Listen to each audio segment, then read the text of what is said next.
قضا نماز زیادہ ہو تو کیا جلدی جلدی پڑھنے کی اجازت ہے؟ قضا عمری میں کہ سبحان ربی العظیم، سبحان ربی الاعلی، یہ 3 کے بدلے 1 بار پڑھ لیں۔ التحیات کے بعد درود ابراہیم کے بجائے اللہم صلی علی محمد و آلہ کہہ لے۔ اب سلام پھر دے۔ دعا بھی اگر نہ پڑھنا چاہے، جلدی ہے نہیں پڑھتے، تو اس میں اپنے قضاء عمری میں یہ رعایتیں، فرض کی تیسری، چوتھی اور مغرب کی تیسری میں سورۃ الفاتحہ کے بجائے 3 مرتبہ سبحان اللہ کہہ لے۔ وتر کی تیسری رکعت میں دعائے قنوت کی جگہ اللہ اکبر کہہ کر فقط 1 بار یا 3 بار رب اغفر لی کہے۔ 1 بار سے بھی کام چل جائے گا، 3 بار کہے گا تو زیادہ بہتر۔ قضا نماز کیا مکروہ وقت میں پڑھ سکتے ہیں؟ 3 اوقات ایسے نا، جیسے ابھی سورج، ابھی عصر کا ٹائم ہے تو غروب آفتاب سے 20 منٹ پہلے کوئی بھی نماز نہیں پڑھ سکتا، قضا بھی نہیں پڑھ سکتا۔ ہاں ادا آج کی عصر کی نہیں پڑھی تو پڑھ سکتا ہے، وہی اس عصر کی،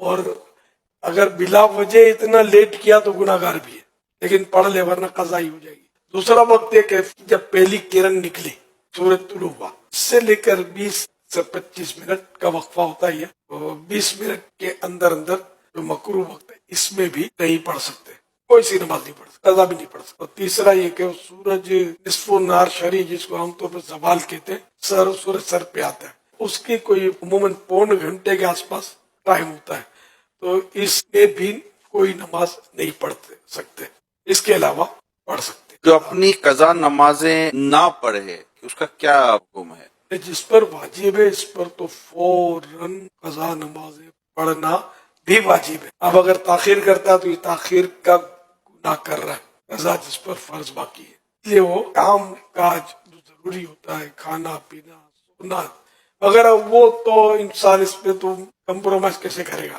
ان چیزوں کے علاوہ جو وقت ملتا ہے اس پہ نمازیں پڑھا کرے تو بہت وقت ملتا ہے۔ ڈیوٹی بھی لیتے اگر کتنی 8 گھنٹے کی ہوتی ہے، 16 گھنٹے آپ کے پاس ہے، سونا کتنا ہے، سو کے کتنا سوئے گا، جو اس کی ضرورت کی نیند ہے وہ بھی پوری کر لے۔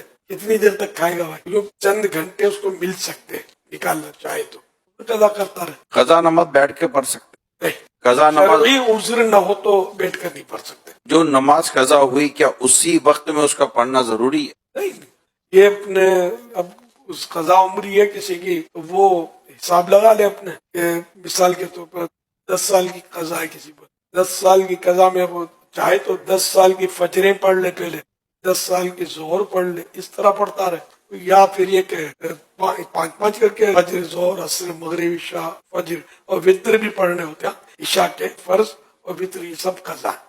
تو اس طرح یا تو یوں پہلے ساری فجریں، ظہر، عصر یوں پڑھے، یا پھر یوں 5، لیکن یہ ضروری نہیں کہ جس نماز کو قضا کر رہا ہے اسی نماز میں فجر ہی میں فجر قضا ہو سکتی ہے اور ہی میں ظہر قضا ہو سکتی ہے، ایسا نہیں ہے۔ جمعہ، عید یا تراویح چھوٹ گئی، نہیں پڑھی تو اب کیا کریں؟ جمعہ چھوٹا تو اس کی تو ظہر اگر پڑھی ہی نہیں، بالکل وقت بھی چلا گیا تو ظہر قضا کرنی ہوگی، جان بوجھ کر چھوڑا توبہ بھی کرنی ہوگی۔ اور عید اور تراویح ان کا وقت اگر چلا گیا تو ان کی کوئی قضا نہیں ہے، جان بوجھ کر چھوڑا تو ہے، تو عید تو واجب ہے، گناہگار ہوا، تراویح برا کیا، چھوڑا تو رہا، عادت کئی چھوڑی مطلب تو پھر تو گناہگار بھی ہے۔ سنتوں کی قضا کرنا ضروری ہے؟ سنت چھوٹ گئی کسی کی جی، تو اب اس کی قضا نہیں ہے۔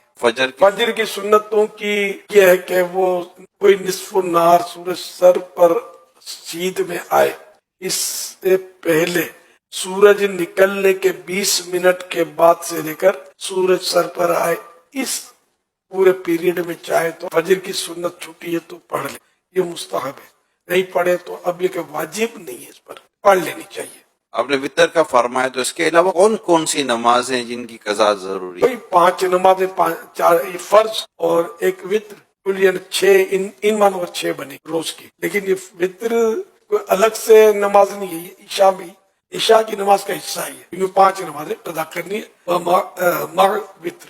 روز کی 20 رکعتیں ہو جاتی ہیں جن کو قضائے عمری کے طور پر ہم ادا کرتے ہیں۔ کیا کام زیادہ ہونے کی صورت میں ظہر اور عصر ملا کر پڑھ لیں؟ بہت مصروف ہے، ظہر نہیں پڑھی تو عصر کے وقت میں ظہر پڑھ لی، قضا کا گناہ ملے گا۔ قضا نماز کی جگہ کو فدیہ وغیرہ دے سکتے ہیں؟ نہیں، اتنے جی نہیں دے سکتے۔